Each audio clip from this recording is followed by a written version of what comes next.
नमस्ते, मेरो नाम अभिनव अंशु हो। म तपाईहरुलाई म्याथमेटिक्स पढाउँछु।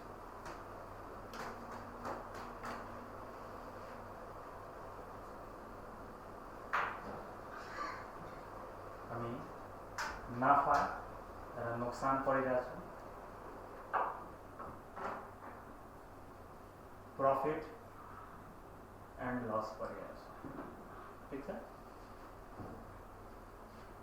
मैले प्रश्न हेर्नुछु।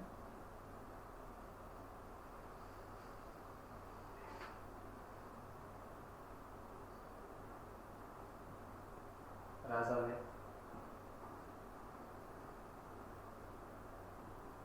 सयवटा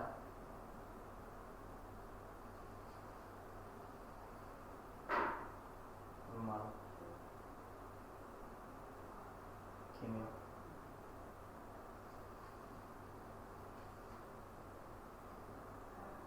एक सयको दरले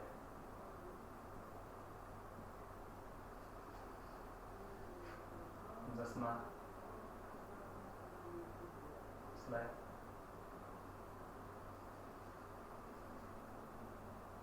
₹10 को दरले भाडा लाग्यो।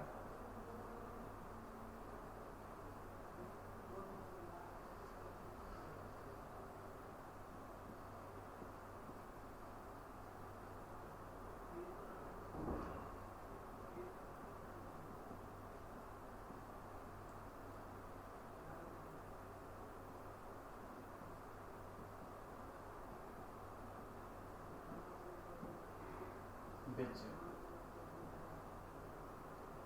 भने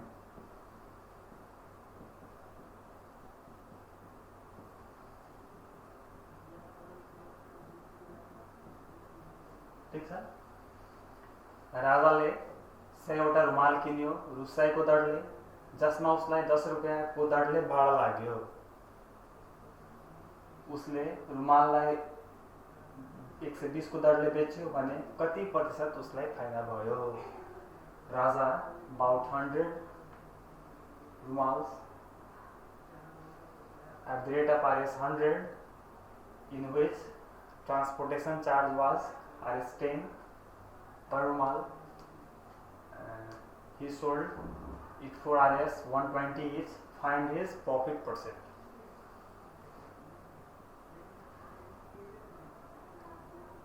रुमाल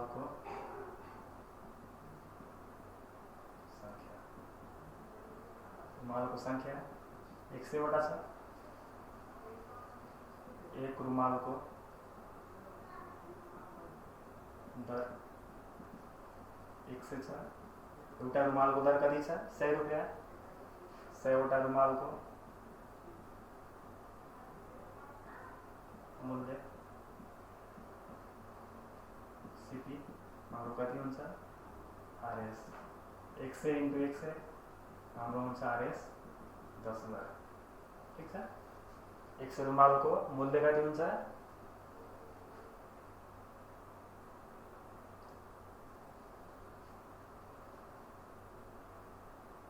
यो मेरो 100 रुमाल को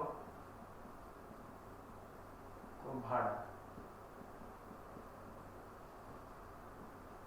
एउटा रुमाल को भाडा ₹10 छ भन्नाले 100वटा को 1000 भयो। 100वटा 100 रुमाल को क्रय मूल्य,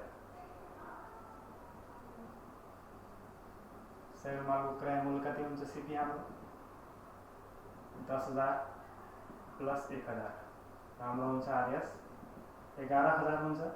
ठीक छ। 100 रुमाल को क्रय मूल्य कति भयो? 11,000। अब एक रुमाल को विक्रय मूल्य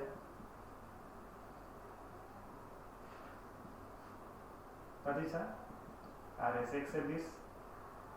120 को दरले बेचिरहेछ भन्नाले 100 रुमाल को विक्रय मूल्य SP बराबर 100 × 120, यो आउँछ हाम्रो 12,000। ठीक छ। अब यहाँ विक्रय मूल्य एसपी ठुलो छ क्रय मूल्य भन्दा, सीपी भन्दा। यहाँ हाम्रो के हुन्छ, नाफा हुन्छ। नाफा प्रॉफिट बराबर एसपी माइनस सीपी। नाफा हुन्छ त्यो निकाल्नको लागि एसपी माइनस सीपी। विक्रय मूल्य छ हाम्रो 12,000 र क्रय मूल्य छ 11,000। यहाँ आउँछ हाम्रो आरएस 1,000। ठीक छ, प्रॉफिट आयो 1,000। नाफा प्रतिशत, नाफा प्रतिशत प्रॉफिट परसेंट हाम्रो कति हुन्छ, वास्तविक नाफा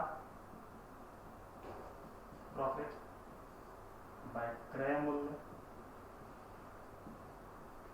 सीपी इंटू 100%। वास्तविक नाफा कति छ हाम्रो 1,000, क्रय मूल्य कति छ हाम्रो 11,000 इंटू 100%। हाम्रो 3 र 0 कट्यो, 100 बाय 11%। यो आउँछ हाम्रो 9 होल 1 बाय 11%। ठीक छ, हाम्रो नाफा प्रतिशत कति आयो, प्रॉफिट परसेंट हाम्रो आयो 9 होल 1 बाय 11। तो हम लेख्न सक्छौं 9.09 लेख्न सक्छौं। ठीक छ, हाम्रो नाफा प्रतिशत कति आयो 9.09 लेख्न सक्छौं हामी। अब यहाँ हेरौं, हामी रुमालको संख्या जम्मा कति छ 100 वटा र एउटा रुमालको दर कति छ 100 रुपैयाँ। 100 वटा रुमालको दर कति हुन्छ हाम्रो 100 × 100, यो 10,000 आयो। त्यस्तै एउटा रुमालको भाडा हाम्रो छ 10 रुपैयाँ। 100 वटा रुमालको भाडा कति हुन्छ 100 × 10, यो 1,000 आयो। र 100 वटा रुमालको क्रय मूल्य कति हुन पुग्छ हाम्रो 10,000 प्लस 1,000, यो आयो हाम्रो 11,000। त्यस्तै सीपी आइसक्यो हाम्रो। एउटा रुमालको विक्रय मूल्य कति छ हाम्रो 120 रुपैयाँ। यहाँ 100 वटा रुमालको विक्रय मूल्य कति हुन्छ 100 × 120, यो हाम्रो आउँछ 12,000। यहाँ हामी के हेरिरहेका छौं, विक्रय मूल्य एसपी ठुलो छ को भन्दा, क्रय मूल्य सीपी भन्दा। हाम्रो के हुन्छ यहाँ नाफा हुन्छ, नाफा equal to SP minus CP. SP हाम्रो कति छ 12,000 र सीपी कति छ हाम्रो 11,000। यहाँ आउँछ 12,000 माइनस 11,000, हाम्रो आउँछ यो 1,000। अब नाफा प्रतिशत निकाल्नको लागि हामीसँग फर्मुला के छ, वास्तविक नाफा प्रॉफिट बाय क्रय मूल्य सीपी इंटू 100%। हाम्रो वास्तविक नाफा कति छ 1,000 बाय क्रय मूल्य हाम्रो कति छ 11,000 इंटू 100%। यो कति आउँछ हाम्रो 100 बाय 11, यो आउँछ 9 होल 1 बाय 11%। यो आयो हाम्रो। हामीले अर्को प्रश्न हेर्नुहोस्।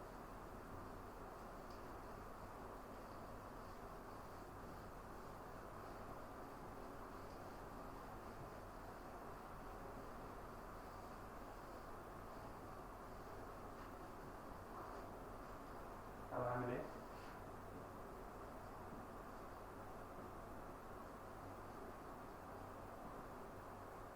डिस्काउंट एंड भैट पढ्नेछौँ।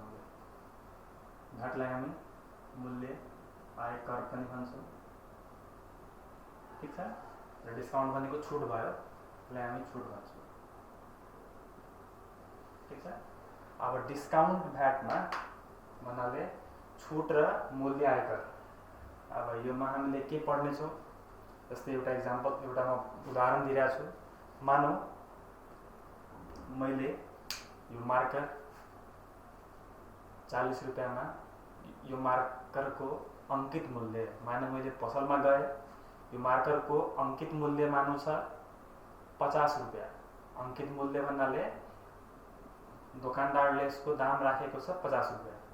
ठीक छ, र मैले यसलाई भने दाइ के छुट गर्नुस्, अनि त्यसपछि उसले के गर्यो, मलाई यो मार्कर 40 रुपैयाँमा दिएको छ भन्नाले अंकित मूल्य कति छ, अंकित मूल्य भन्नाले दोकानदारले तोकेको मूल्यलाई हामी के भन्छौँ अंकित मूल्य। यो अंकित मूल्यलाई हामी के भन्छौँ मार्क प्राइस, इनिशियल प्राइस और लेभल प्राइस। ठीक छ, र यो मलाई कतिमा दिएको छ, उसले 40 रुपैयाँमा दिएको छ भन्नाले यो के भयो, उसको के भयो यो विक्रय मूल्य, तर मेरो के छ यो क्रय मूल्य। अब यहाँ चार्टबाट तपाईँहरू राम्ररी सम्झिनुहुन्छ। अरू पनि म इक्जाम्पल दिने नै छु। अङ्कित मूल्य जसलाई हामी मार्क प्राइस भन्छौँ, इनिशियल प्राइस या लेभल प्राइस भन्छौँ। ठिक छ। योमा केही डिस्काउन्ट दिए छुट भन्छौँ हामीलाई। छुट डिस्काउन्ट के हुन्छ, सबट्र्याक्ट गर्छौँ भन्नाले यो के आउँछ,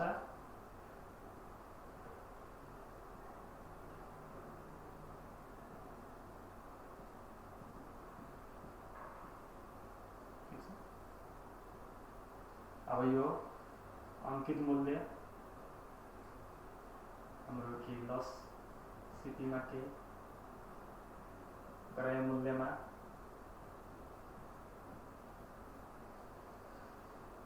चार्टले म तपाईहरुलाई सम्झाउने छु।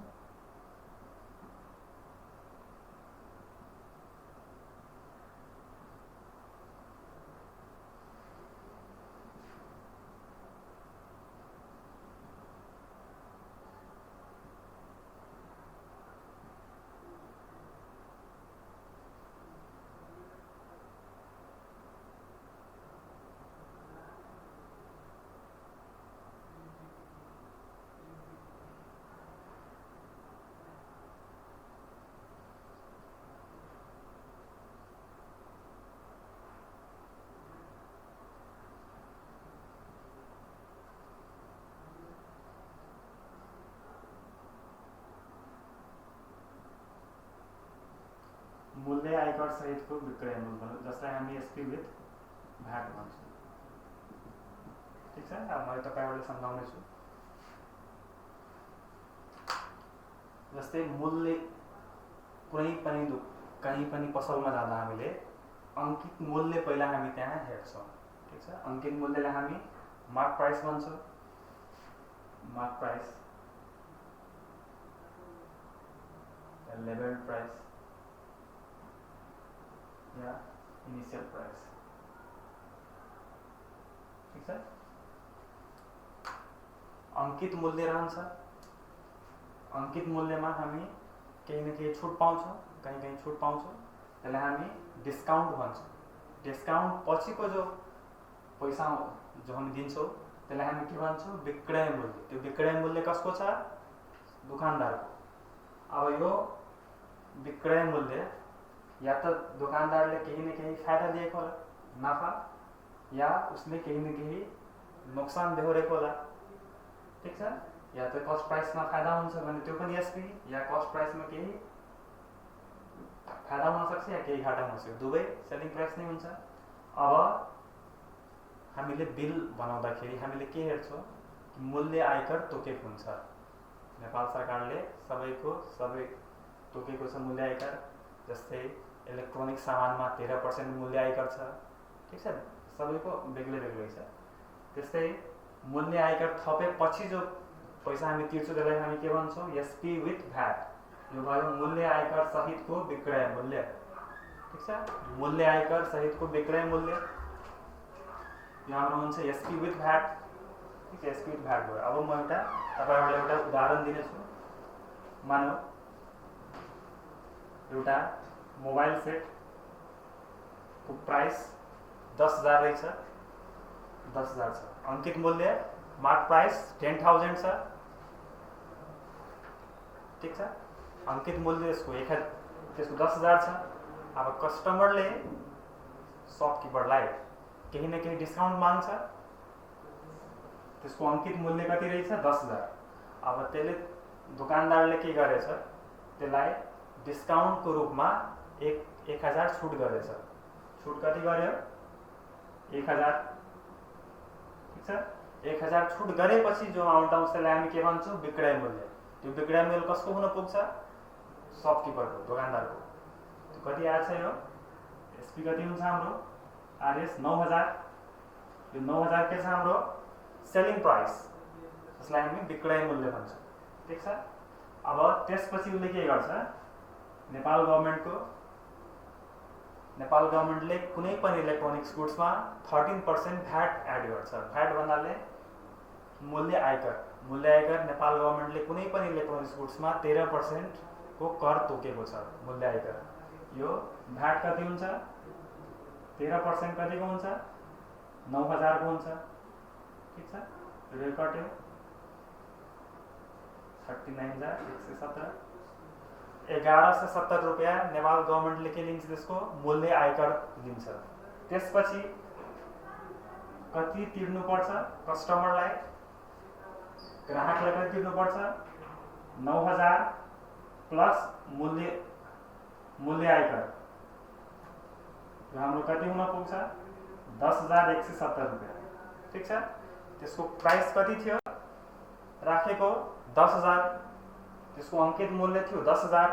त्यसपछि उसले छुट कति पाएको छ 1,000 छुट पाएको छ र छुट पाएपछि कति पैसा पर्यो उसको 9,000। त्यो भयो अंकित मूल्य के भन्छ विक्रय मूल्य भयो सेलिङ प्राइस। त्यसपछि मूल्य आयकर कति तिर्यो उसले 13% तिर्छ। 13% कतिको 9,000 को। ठीक छ, त्यो कति भयो 1,170 रुपैयाँ। त्यसपछि पुरै कति तिर्नु पर्छ त्यसलाई भन्छौँ हामी एसपी विथ भ्याट। ठीक छ, यसलाई हामी फाइनल सेलिङ प्राइस पनि भन्छौँ। मूल्य आयकर सहितको विक्रय मूल्य कति हुन पुग्छ 9,000 प्लस 1,170 रुपैयाँ, हाम्रो कति हुन्छ 10,170 रुपैयाँ। ठीक छ, त्यो ग्राहकलाई कति तिर्नु पर्छ 10,170 रुपैयाँ त्यसलाई तिर्नु पर्छ। ठीक छ, यो चार्टको माध्यमले हामी यसलाई राम्ररी बुझ्न सक्छौँ। अंकित मूल्यमा केही न केही छुट दिँदा त्यो हाम्रो के हुन पुग्छ सेलिङ प्राइस। यदि मानौ छुट दिएको छैन भने हाम्रो अंकित मूल्य र विक्रय मूल्य बराबर हुन पुग्छ। यदि छुट नदिएको केसमा अंकित मूल्य र विक्रय मूल्य बराबर हुन पुग्छ। त्यस्तै भ्याट 13 सबैको लागि, कुनै पनि इलेक्ट्रोनिक गुड्सको लागि 13% छ, खानेको लागि बेग्लै छ। सबैको लिस्ट नेपाल गभर्मेन्टले बेग्लै राखेको छ। त्यस्तै मानौ हामीले भ्याट तिरेनौँ भने, यदि मानौ त्यस्तै हामी दोकानमा जान्छौँ खानेकुरामा हामीले त्यस्तै भ्याट तिर्दैनौँ भने यो अंकित मूल्य के भन्छ विक्रय मूल्य र फाइनल सेलिङ प्राइस जसलाई हामी मूल्य आयकर सहितको विक्रय मूल्य यो दुवै बराबर हुन पुग्छ। यदि हामीले भ्याट तिरेको छैनौँ भने यो दुवै बराबर हुन पुग्छ। त्यस्तै मानौ त्यो दोकानदारले 10,000 अंकित मूल्य राखेको थियो। त्यो दोकानदारले मानौ त्यो मोबाइललाई 8,000 मा किनेको थियो।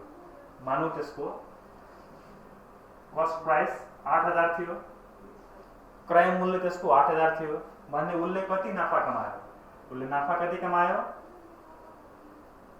9,000 मा उसले बेचेछ र उसले कमायो कति विक्रय मूल्य माइनस क्रय मूल्य 1,000 उसले नाफा कमाएको छ। ठीक छ, अब हामी यसको सूत्रहरू हेर्नेछौँ।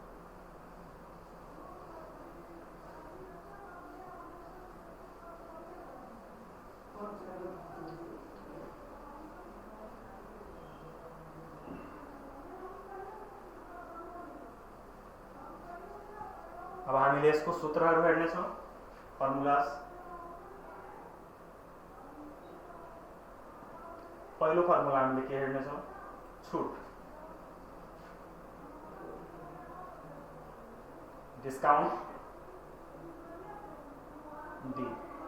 डिस्काउंट भन्नाले के हुन्छ हाम्रो अंकित मूल्य।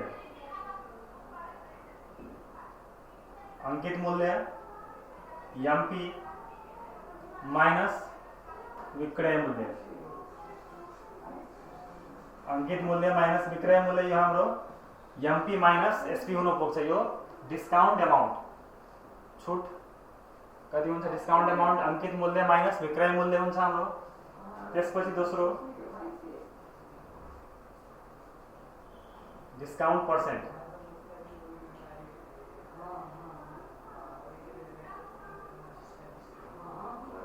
छुट प्रतिशत। छुट प्रतिशत कति हुन पुग्छ हाम्रो यसलाई हामी डिस्काउंट पर्सेंटले पनि जनाउँछौँ। यसलाई डिस्काउंट पर्सेंटले जनाउँछौँ। Discount amount by MP into 100%। ठीक छ, discount amount is equal to discount amount by mark price into 100%। हाम्रो छुट प्रतिशत कति हुन्छ? छुट बाई अंकित मूल्य इन्टु 100%। त्यस्तै तेस्रो फर्मुला हामीसँग छ विक्रय मूल्यको। विक्रय मूल्य एसपी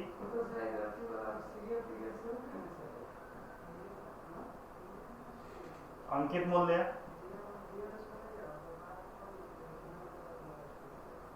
एमपी माइनस छुट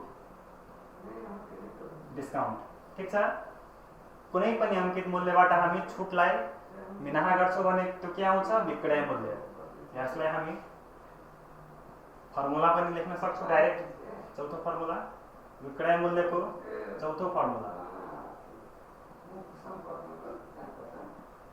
100 minus discount % by 100 into mark price. ठीक छ। हामीले सेलिङ प्राइस को फर्मुला छ हामीसँग 100 माइनस छुट % बाई 100 इन्टु अंकित मूल्य। त्यस्तै पाँचौं मूल्य आयकर भ्याट, जसलाई हामी भन्छौं विक्रय मूल्य एसपी माइनस एसपी प्लस मूल्य आयकर VAT.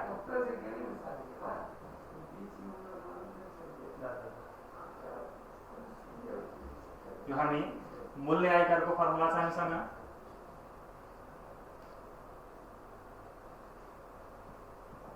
VAT % of MP, VAT % of SP. ठीक छ।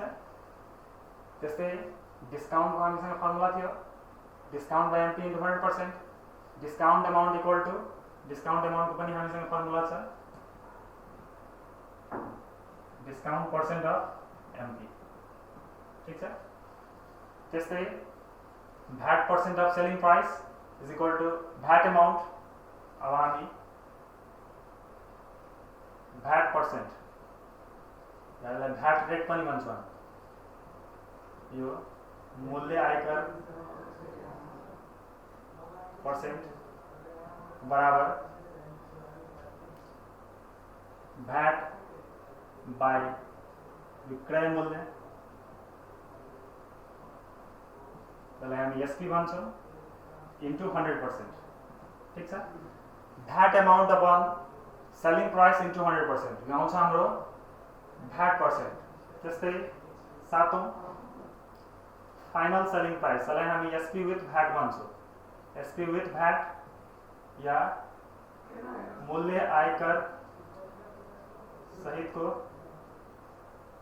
मूल्य आयकर सहित को विक्रय मूल्य। ठीक छ। यो हाम्रो आउँछ SP plus selling price plus VAT amount. Selling price plus VAT आउँछ।